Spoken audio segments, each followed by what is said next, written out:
कारण जगामध्ये पहिल्यांदाच आपल्याच इथं असं घडतं सर की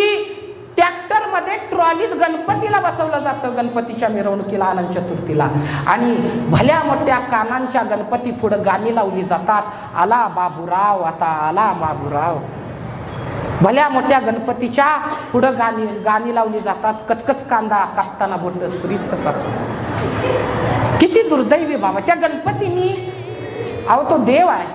कानाने काय ऐकायचं दुर्गा माते पुढे दांडिया खेळताना मी तो भूल चली बाबुल का देश पिया का घर प्यारा लागे करणाऱ्या पोरी रात्री 12 वाजले तरी दांडिया खेळत बसतो आमचा वेळ आम्ही कुठं घालवचा महत्वाचा सांगण्याचा भाग असा आहे आम्ही आमचे सण विद्रूप केले आम्ही आमची संस्कृती विद्रूप केली मग कोणत्या समाजाची निर्मिती आम्ही घडवत आहोत हा आज आमच्या पुढे प्रश्न आहे